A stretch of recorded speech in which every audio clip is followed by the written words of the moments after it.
Welcome to another episode of Success Through Failure. This is your host, Jim Harshaw. Today, I'm bringing you another Jim H., Jim Hensel. Do you get motivation, clarity, or inspiration from the Success Through Failure podcast? Then don't be so selfish. Share the motivation with your friends. Go to jimharshawjr.com/share, and there you'll find a simple page with just 3 buttons. One to share the podcast on Twitter, one for Facebook, and one for LinkedIn. Click any of the buttons and you'll have the option to either share the pre-written tweet or message or rewrite your own. That's it. Super simple. It'll just take a few seconds unless you're selfish and you want to keep all of this awesome inspiration to yourself. Go ahead and let your friends in on the secret. They'll thank you. And if nothing else, you'll have something cool to talk about the next time you get together. Just go to jimharshawjr.com/share. I came across Jim Hensel. I was texting with Michael Chandler. Michael Chandler was on the podcast back in episode 99. Mike was a world champion mixed martial artist, and he was an All-American wrestler at University of Missouri. And I was texting with him about having him back on the show because he just an awesome interview back in episode 99 if you want to check that out. But he recommended, he's like, you got to get in touch with my mindset coach, Jim Hensel. So I did a little bit of background research on Jim, and I was like, man, this guy, he totally aligns with my thinking, my philosophy, but he has a different system, and you're going to learn a lot from this. You're going to learn things like how he talks about feel, filter, think, flow. Feel, filter, think, flow. And I want you to just hold this in your mind. You're going to learn more about that, but this is this process for being mindful of what you feel and then filtering it through your core values, your purpose, your mission. And he talked about how all of this sort of encapsulated helps you lead a life of clarity, a life of balance, a life of meaning. It's just amazing. So anyway, you're going to love this episode as much as I did. So let me give you just a quick background on Jim. He's an author, speaker, CrossFit Masters Athlete. He's a former collegiate football player. He was the director of player development at multiple college football programs. And then he went on to create a curriculum that's now used at least one state university, has it in their syllabus, and he uses it to mentor high-performance athletes, including world championship MMA fighters like Michael and CrossFit athletes like 8-time world champion Rich Froning. He's the 8-time CrossFit world champion. And he's like a mindset coach and a culture coach, and he's created this program called Mayhem Mindset. And he uses that to work not only with these high-performance athletes, but with CEOs and high-performance entrepreneurs, et cetera, to help them really get clear on their calling and find significance and codify their core values. So check out my interview with Jim Hensel. And of course, you can grab the action plan. Just go to jimharshawjr.com/action.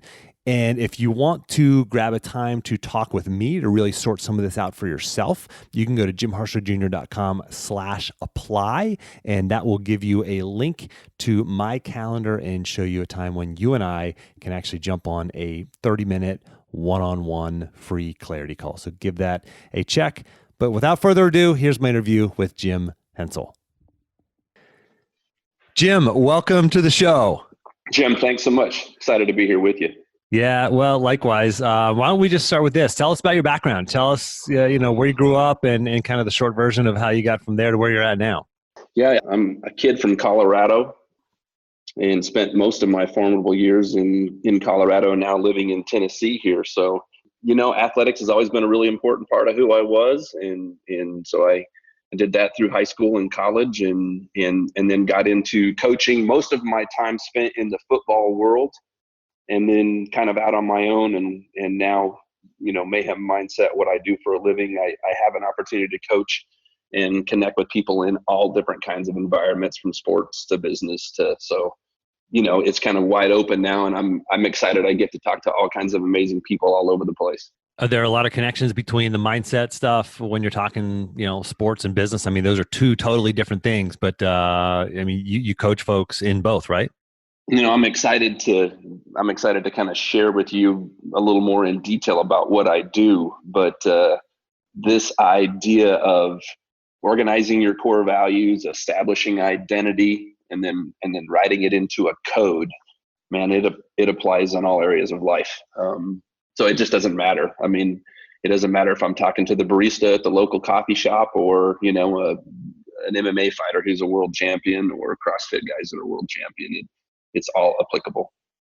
You don't learn this kind of thing in schools. You don't hear about this. I mean, why is this important? You go to your website and the first thing you see is you see 3 phrases: organize your values, establish your identity, write your code. Can you take us through each one of those? I mean, first of all, why in general is this important? And we're speaking to an audience who, a lot of folks who are listening, they know there's more potential inside of them. They feel like they're leaving too much on the table.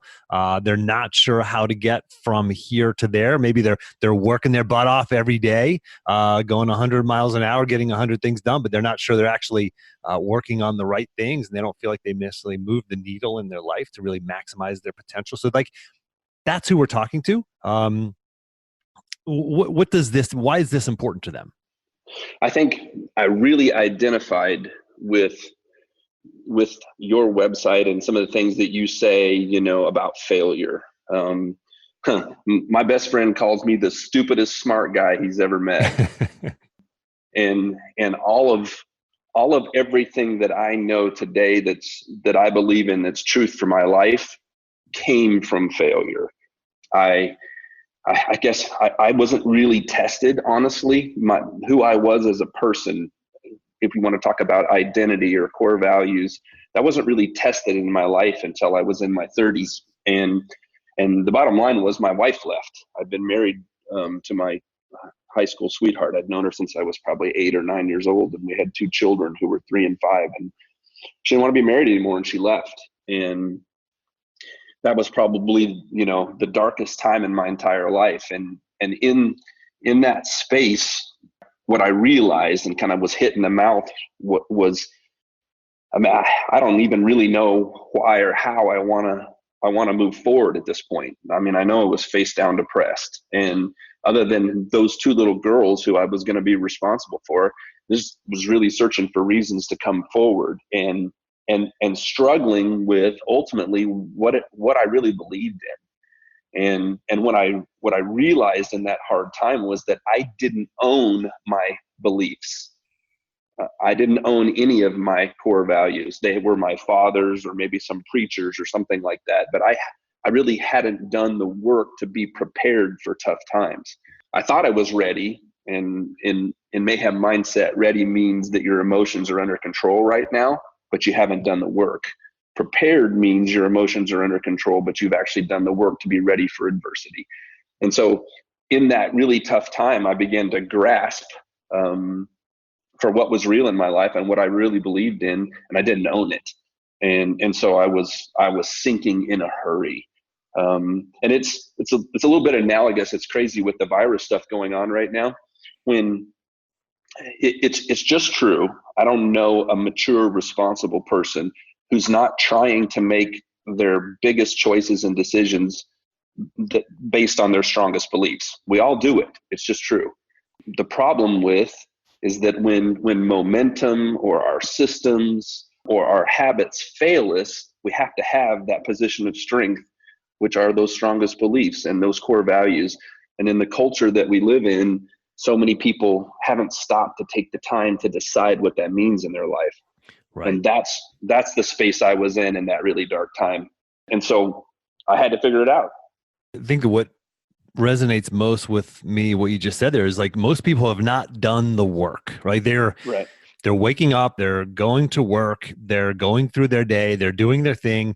You know, like, we've never had to do the work. A lot of times, like, especially when you're young, you're not kind of faced with these existential crises where we're wondering, like, who am I, right? Because we go through school, maybe you're an athlete and that's kind of your identity. You go through college and maybe you're an athlete there. And certainly that was my identity when I was going through UVA or through college. And then, I coached for years. So that was my identity. And then I had to actually do the work to figure out who I was once I got out of coaching. And once I had my first significant failure in life, where I went really outside of failing in sports, which there's consequences there, but when you fail in the real world and you have a family depending on you and a marriage and everything else, then you really have to identify like who am I? What am I all about? Right? Because that map is all of a sudden like, there's no compass, right? If you don't have a compass, like you don't know what decisions to make on a daily basis, let alone like what goals to set. And like, you and I were talking earlier, like, most people are basing their goals off of what's parked in their neighbor's driveway or what mom and dad told them. Like you said, like mom and dad told them they should value, right? Like, but what's inside should be what drives us. And I feel like a lot of people haven't done that work. So you were kind of forced into this situation as well, where you had to do the work, right? You know what? So literally, I put the girls to sleep one night, and I'm struggling with all this in my mind. And it's very real, obviously. I'm trying to figure out how to get up the next day and come forward. And well, honestly, what the hell do I believe in? What's worth living for at this point? And I popped in, and I'm old, I'm 51. So this is back in the VHS days, but I popped in the movie Gladiator. Have you seen Gladiator? Sure.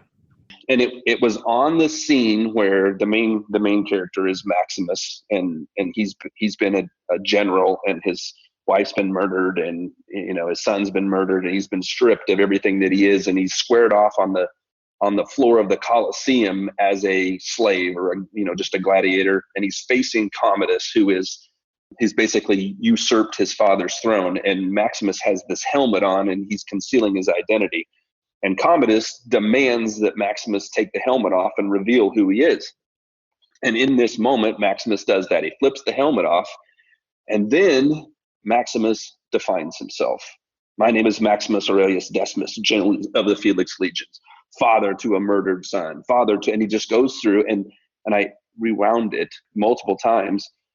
And in that moment, Maximus, he said, this is who I am. This is what I believe in, and this is what I'm going to do. I heard him say, this is what purpose is for my life. Here are my core values. This is what I really believe in. And then here's a mission statement. And here's what I'm going to do. Here's what I'm accountable for. And you call it crazy, but it inspired me. And I said, you know what? I don't know what I'm going to do, but for sure, I'm going to decide what's purpose in my life, what do I really believe in, and then I'm going to write it out into some sort of a mission statement. So it took me about 6 months. And I went through a process of really deciding what was purpose in my life, what I personally believed in, not what anybody else said, but what did Jim Hensel believe in? And then I defined it in my own words. So it was mine. So I owned it. And then I put it all into a mission statement, and I called it the Strength and Honor Code after the movie. This wasn't for anybody else on the face of the planet. But what I decided was I was never again going to face adversity or even success in my life without being able to quickly say who I am. And so the goal was to be able to do it in under 30 seconds. And I was just trying to repeat and kind of mirror what Maximus did. So I could stand in front of the mirror and I could say, this is who I am, this is what I believe, and this is what I'm going to do, and have it be authentic. So I did it. And it wasn't for any other human being. I never dreamed, 20 years later, I'd be on a podcast with you or helping other people with the process. It wasn't even in my mind at that point, but my life started to straighten out because every day I could get up and reconnect and re-aim at what I said I believed in, and it was defined and it was clear and it was in language. It's not in language, it's not a tool. So I could aim at it every day. And so instead of being confused about what to do, my challenge became, well, you know what? Will I be the man I said that I'll be? Would I be accountable? So I was no longer confused anymore, and my life straightened out, man. Every choice, every decision got filtered through fight, work, hope, faith, team, family, excellence, purpose, responsibility, love, and self-discipline. Those are your core values? Those are the 10 values I'm working with right now in my life. Yeah. And so I tattooed it on my arm. I had a buddy of mine draw a crest, and then I even started teaching my kids values, so that became that anchor or the platform of strength. And then from there, man, we worked hard at being motivated correctly, and we worked hard at setting goals and then creating systems to be successful. And I was able to drive forward with all of that. And it didn't mean that I didn't make mistakes. I'm human. I'm Jesus. I'm Jim, not Jesus. But But my life certainly straightened out, and I was accountable and began to experience success in my life. Now, the words you listed off there as your values, they are words that we've all heard before, right? Some of them sound like things that might be my values or the listener's values, etc. Those words aren't just words to you. Like when you do the work, those words have connotations and deep meaning for you in a different way than they would have for me, right? I mean, those are meaningful words to you. For sure. When I get up, everywhere I go, everywhere I speak, I'll get up and I'll define myself. And in Mayhem Mindset, this process that I've created, the idea is to be able to do it in 30 seconds or less. Yeah. And so I'll define myself and I'll go through that whole thing. And the point of all of this is to define yourself as an individual. And so, yes, those words, if I were to say all of it and you really knew me really well, you would understand the deep meaning in what I'm saying. So values, in order for values to work, and this is according to me in this process, values have to represent your strengths, they have to represent your weaknesses, and they have to represent your ideals. And so we don't want to pick just 10 cool words.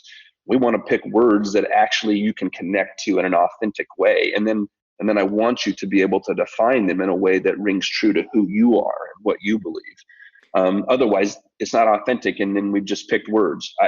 I run into, locker rooms or boardrooms all the time where there's a mission statement on a wall and there are values on the wall, and nobody in the room is connected to them anyway, and then they just end up sitting there. And so I think values have to breathe, and they have to grow, and they have to be something that we're working on. My values have changed over time. My definition of family has grown. It was much different when I was single, and then when I got married, and when I got divorced, and now my kids are 25 and 27. And so that I update that value. And then I also believe in the ideal values that I mentioned. I pick new ones every year. Last year, I aimed at freedom all year long and practice freedom in my life. And this year, self-discipline is something that I'm working at. So my New Year's practice is to go back through my code and go back through my values and add something and fix something and grow it and continually be working with that language. Now, I think it's interesting that you pick a value or series of value words that you really want to live out, right? Maybe they're a weakness. Maybe there's something you want to improve upon. I had a client say this to me years ago. He said, Jim, some of these values that I discovered through this process, through my process, through the Reveal Your Path process, he said, some of these feel like aspirations, right? And they don't feel like values. They feel like things I want, but I don't do these. I said, well, that's okay. Like that's part of it, right? Like that's part of why we often don't feel like we're living in alignment with who we want to be and who we truly could be and are the best version of ourselves. But when you pick one of these and you put it out front and you try to really pursue that and live with that, then it's you go back to the word compass that I used earlier. It's a compass, right? I mean, this helps drives the decisions that you make. Is that right? 100%. I think I love that you feel like that or have that understanding about this idea of values, because in so many ways, so many people, you think it's an antiquated thing and it's just not. And so many people that I work with think that it's a church thing. And right. For some people, values are connected to faith or spirituality, and that's cool. But for a lot of people, it's not. So, for sure, they have to breathe and they have to grow, and we have to be working with them. And in what I do, we call them ideal values. And my strength values, those things don't really change a whole lot. The weakness values, those are the opposite of the emotional challenges that we face. And so I want to find the emotional weaknesses in my life. And then I want to, if I'm a worrier, I want to substitute that with hope. And when I begin to worry and I feel the emotion of worry, then I want to do what a hopeful man would do. My response is what a hopeful man would do. And that's how we use that value.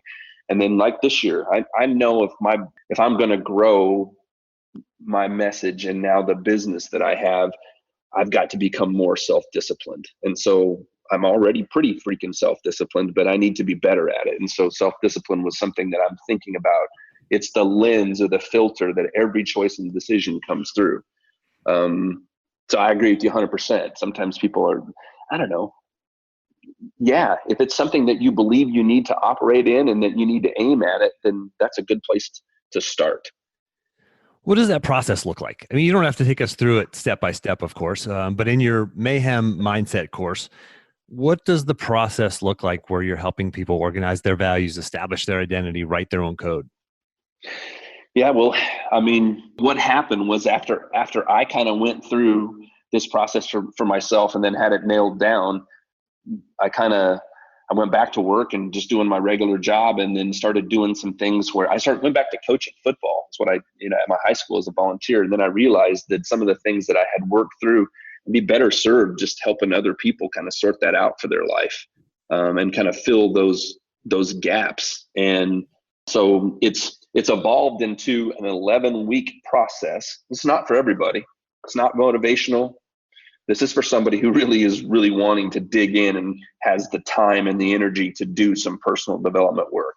It's not a Tony Robbins thing. I'm not slamming Tony Robbins, but it's not a motivational hoo-yah type of deal.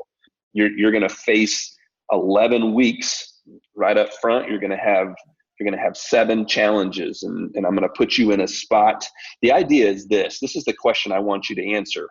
In your greatest moment of opportunity or in your darkest hour, will you be enough?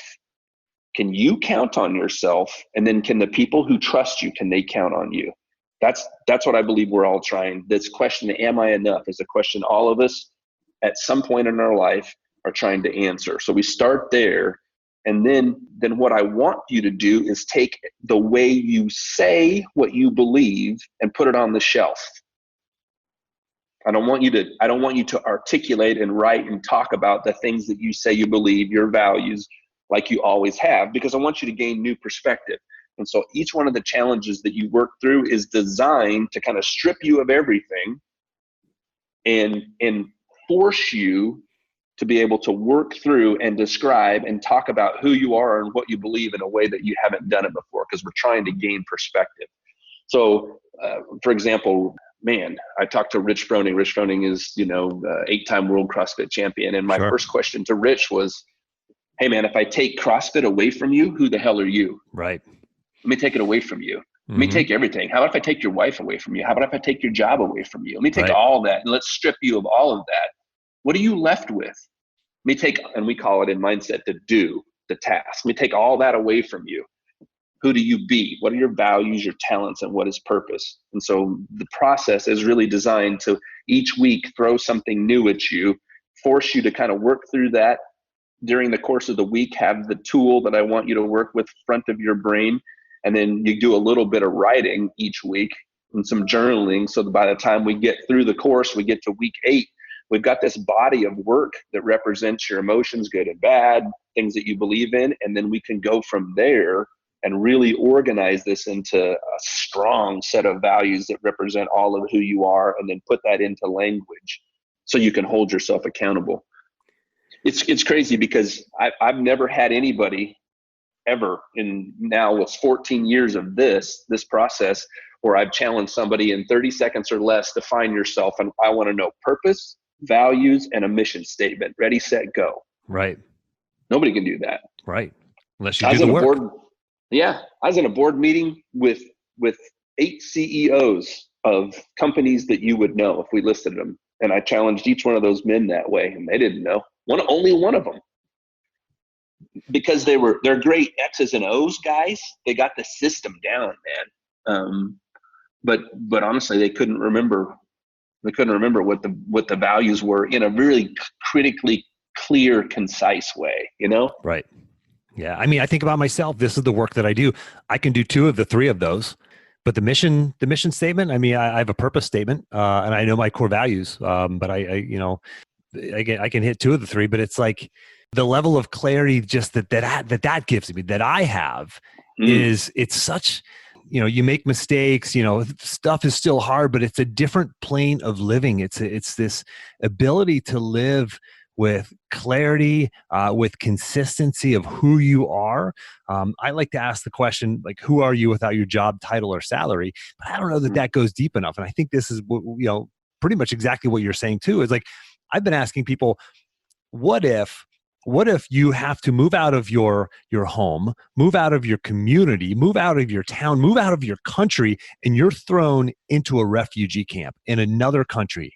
Like, who are you then? Like, what do you represent? Like, how do you operate through your day? And a lot of people, if you don't have that clarity of who you are, your emotion dictates the decisions. Mm-hmm. But if you can have this level of clarity, and I want you to talk about this, like, if you have this level of clarity, this purpose, the mission statement, the values, then you can oftentimes override that emotion, right? Whatever that emotion is, whether the emotion is, I want to hit the snooze button, or I want to go make a bad decision and hook up with a married person, or drink another beer and then get in my car and drive down the road. Like these decisions that are emotionally driven can be overridden if you have this understanding, right? Yeah, and I like the question, or I like what you said earlier about language. It's crazy when you look at the way our bodies are designed, psychologically, the physiology of who we are. And this is obviously very simplified, but we know that the first part of the brain that fires, the limbic part of the brain, deals with emotion. So we feel first. All of us feel first. It's to be human.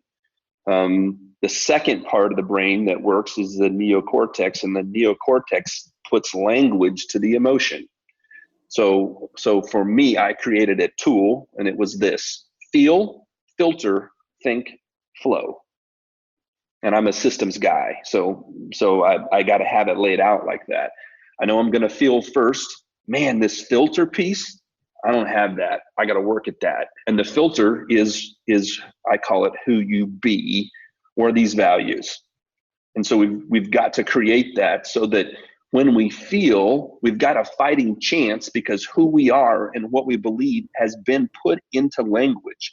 It's now a tool so that I can think clearly, not just based on my emotions, but on what I really believe. And now you've got a fighting chance that the outcome or the result will be connected to your strongest beliefs. If you don't really know who you are and you haven't done that work, and it's not in language, then you're really stuck in what I call the matrix. And that's really bouncing back and forth between trying to keep your emotions in the right space and then trying to respond. And hey man, listen, 100% of every human being to walk the face of the planet, our emotions have betrayed us. That is to be human. Emotions are a great fire starter, but they're not sustainable fuel.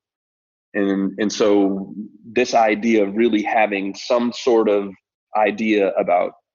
clear idea about what your beliefs are, and then doing the work to have that, to be prepared for adversity, and then to be prepared for opportunity, in my way of thinking, is paramount. Otherwise, you're just, it's so fashionable right now in our culture to try to get motivated. Everywhere you go, someone's trying to motivate people, and it's overrated in my mind. What I want to do, what I want to know as a CEO or as a mom or as a dad or an athlete, I want to know what you can do when you're not motivated. That's what I want to know. Right. Yeah. Those are the decisions when you're not motivated. What do you live by? What's your code? Yeah. What's your mission? What's your purpose? What are your values? Like, what's going to drive your decision to, hit play on the next, or just let Netflix roll over to the next episode, right? Or to turn the damn thing off and go to bed because you want to wake up tomorrow and work out because that's who you are. Or maybe I don't know who I am, so I'm just going to let it roll. And then 100%. It's one of the funniest things that happen around here at CrossFit Mayhem when people come and I work with a world champion CrossFit team, and I get to be around them a ton. And it's really funny because when people show up here sometimes, especially in the workout world, the music, either there's no music being played while they're working out, or it's Jesus music. It's some kind of like praise and worship Jesus music that's super mellow. Yeah. And people walk in and their eyes get really wide, like, hey man, we're throwing around weight. Like, don't you want to get motivated? No, no, we don't want to do any of that. No, what we want to know is first of all, we're competing from a position of strength, which is our values, teamwork, whatever that core value that makes up this team is. Each one of these people, these individuals, know who they are as individuals first, so they know where they belong in the process. If you don't know who you are as an individual, it's hard to know where you belong in your family. It's hard to know where you belong on your team. It's hard to know where you belong in your community. So we got to know these things. And then we know how to connect. That's how we build culture. And then we want to go into an environment where there is no emotion. I want you to be able to generate and perform based on energy, not emotion, but energy that's connected to what you really believe. So let's go into a really cold environment where it sucks and it's horrible, and let's not be motivated in any way, and let's go to work. Because if you can do that, well, then when the lights are up and the crowd's going and you're pumped, that's just a day, right? That's just enjoyment. That's fun. But if you have to have all that to perform at your peak, well, you're in trouble. Yeah. I just ran my first marathon, and we trained through, it was in the low 20s. A lot of days we'd wake up at 5 a.m. and go out and train in the low 20 degrees. It was brutal. It was cold, Right. But there's, and we actually, my running partner and I would never listen to any music, even when I did my solo runs, 20-mile solo runs, like no music, just go, right? Just go. And that's different than being motivated. And then we actually ran our marathon because it was canceled. We ran it with there's no fanfare. There's nobody cheering us in. The last 6 miles, the hardest leg of the race, it was just he and I, and there was a couple friends, one of our friends riding a bike alongside us, and another guy running with us at that point, but no fanfare. But it's like, but that's when you're driven from something inside as opposed to external. 100%. I agree. And Jim, you said, if it's not language, it's not a tool. What do you mean by that? Another CrossFit example would be the term AMRAP. Right. If we show up to the gym and I say we're going to do a 20-minute AMRAP, and you don't understand what an AMRAP is, how are you going to be successful, even if you're super fit? AMRAP stands for as many rounds as possible. You have to understand the language of the workout to be successful. It's the same in school. If you can't pass the test and you can't answer the questions on the test in the language that professor has taught it to you, and I'm not talking about English, I'm talking about whatever that subject is, you don't pass the test. And we could go on and give example after example of what that means. And so this idea of values, if you haven't done the work to really write it down, and you can't articulate it, you can't speak it out of your mouth, then it's not really a tool. It's just some idea. And if it's just some idea, in those big moments of adversity, it won't be there for you. If you don't understand the meaning of that value and the meaning of that word, and you're not authentically connected to it, and you haven't defined it in a way that means something to you, then it's really not a tool. And you can't use it in times of adversity. And honestly, they're not even there for you when you're successful.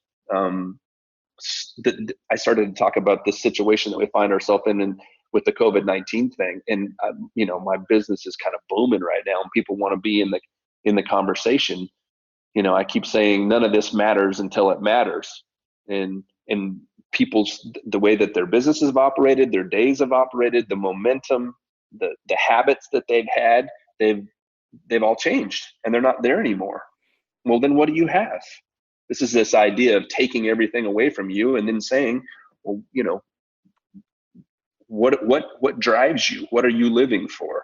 And so I've been able to be in a lot of crazy, great conversations with people who are, hey, just stop right now and get reorganized a little bit, figure out, make sure you shore up this base of who you are and identity, and make sure you've got that language before we get back into the regular momentum or cycles of life. Jim, you've worked with some amazing people through your coaching and just through the work that you do, through CrossFit. I mean, Rich Froning, Mike Chandlers of the world, CEOs, wealthy people, world champions. What's the most remarkable thing that you've seen or that you've learned from working with people like that? I think the thing that always really hits me, I was working with a guy who was super successful in as far as business goes. He sold his business for $100 million. So he's spent 35 years, has more money than he knows what to do with. And as soon as that was over and it was gone and he'd sold that business and he's kind of facing this idea of retirement, what happened to him is that he was so wrapped up in the daily habits and the systems and the way we do business, and he was extremely successful, but he forgot about the interpersonal relationships in his life. And one of the most important parts about values is they remind us of the things that we say we really believe in and not just work. And he came to me because after 35 years of working, he was super successful and had a ton of money, but he didn't know his wife. He forgot about that piece, and he didn't know his adult children. And for him, he'd rather give most of that money back, but he forgot to stay connected and to make sacrifices. And he allowed the X's and O's, or the systems, to take over his life. And he felt a ton of purpose inside of that process, but he forgot about the other people, and he forgot to stay connected. And I've worked with football teams where they were excellent in the X's and O's and systems, but they didn't care about the kids. They didn't care about the kids in the program. They were really interested in, hey man, you be here at this time, you do this, and they were winners. But the other programs I've worked with were aiming at building better men or building better people and being excellent in the X's and O's. So I think that's the thing that always kind of smacks me in the face, because I think from the outside, people see super successful people as far as, money and athletic success, but they forget that those are just people, and that they're fighting and battling to stay connected interpersonally in those relationships too. And I think that's one of the most important pieces to really owning your value system. Yeah, and relationships is the number one goal that I start out with when I'm working with anybody. And in relationships and success, whether it's in sports or business, those two things are not mutually exclusive.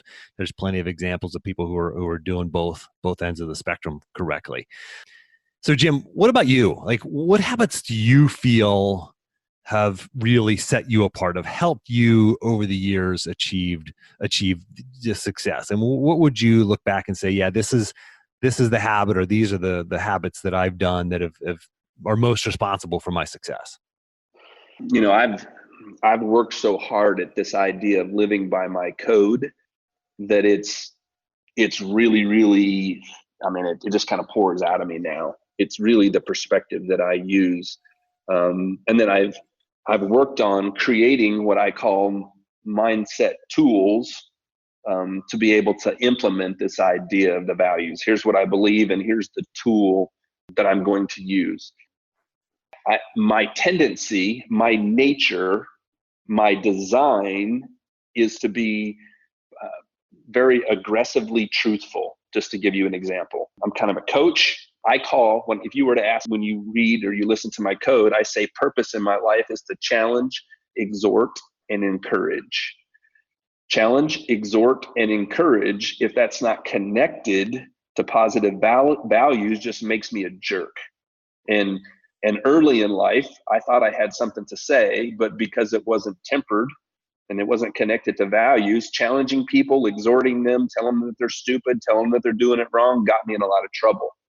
When I realized that it was really purpose in my life, and it was something that really poured out of me and in my design, but I had to remember to temper it and to direct it inside of core values.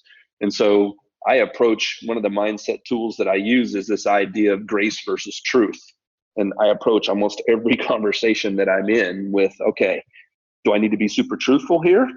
What's my role? What's my responsibility? Or I just need to be really gracious here, meaning I got you, man, you're not accountable. Or do I need to be somewhere in the middle?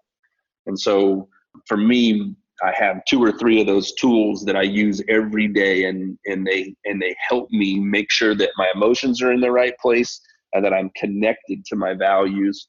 And so that's really a driver for me. I do it all the time, and I'm trying to help other people work at creating those kinds of tools so they can stay on track and their responses are connected to their beliefs. Yeah, it sounds like these tools can be questions. It sounds like, grace versus truth, for example, and these are the things that I've found as most common. These types of questions that really help cut through the psychological baggage and red tape and clutter to really get down to what's important. So, thank you for sharing that, Jim. Now I want to ask you about failure. And you shared certainly an adversity that you dealt with the divorce, and maybe that's it, or maybe there's something else you can share.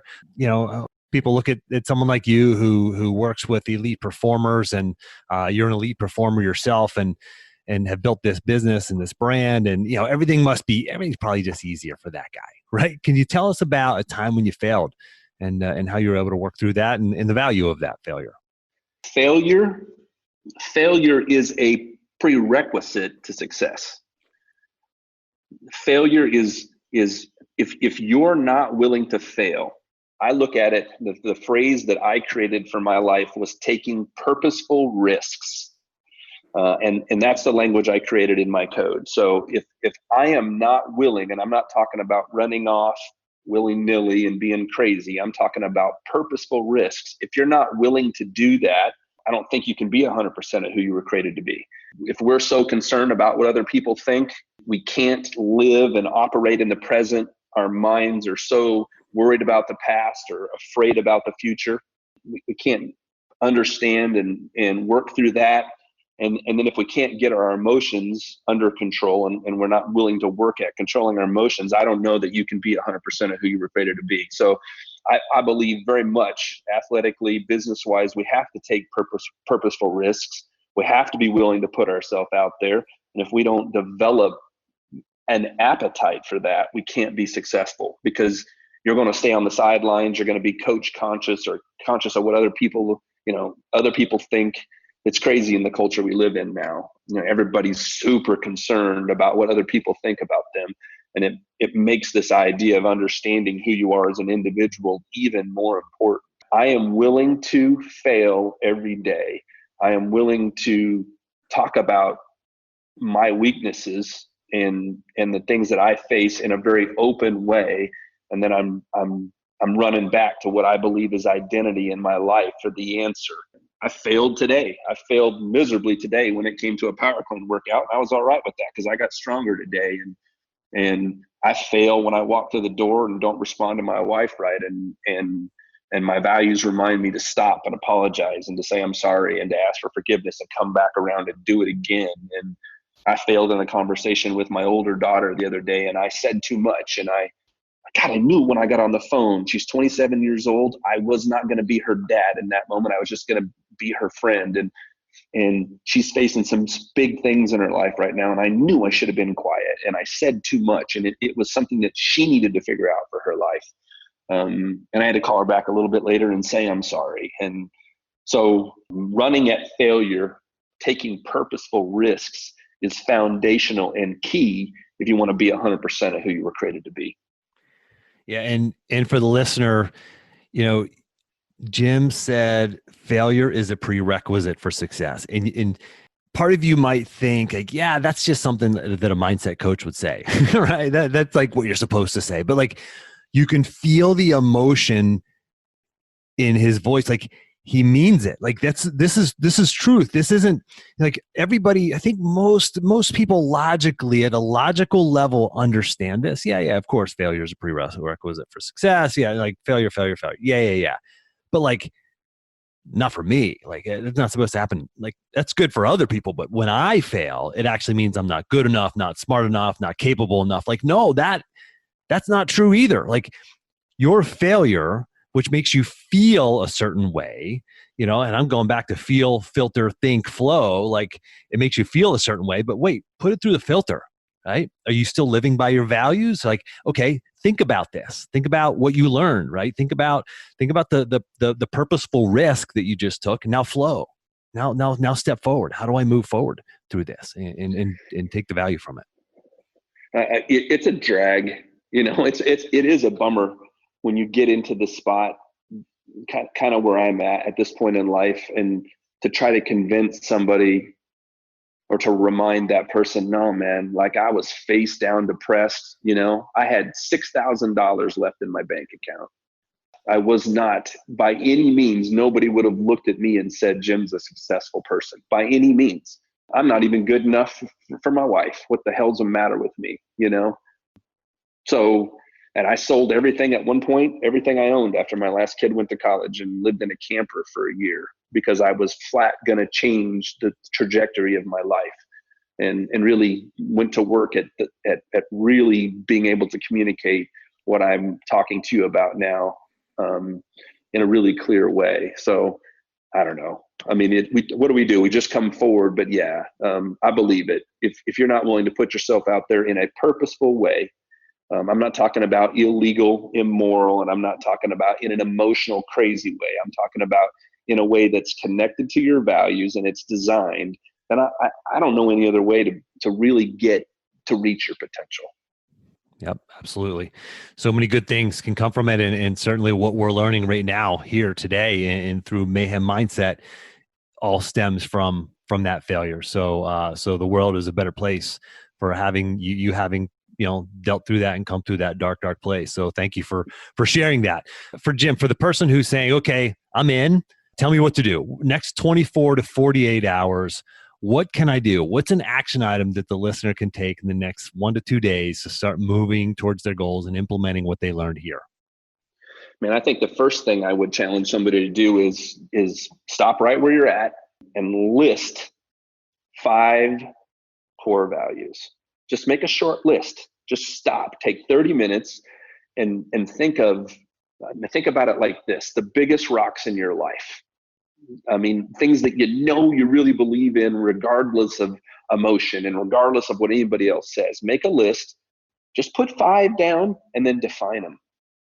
Just start yourself with that process. Think about the emotions that get the best of you, and then think about a value that would be the opposite of that. Like I said earlier, if you're a worrier, maybe it's hope. If you get angry all the time, maybe it's self-control. Think about something like that and make that list and get your mind thinking in a way that you could quantify this idea of values in your life. That's a good starting spot. That's a great starting spot. Jim, for the listener who wants to learn more about Mayhem Mindset, about you, who you are, can you share your website, links, social media, anywhere people can find you and follow you? Sure. If you just go to mayhemmindset.com, all the information's there. We are, because of what's going right now, legitimately running a sale, a special.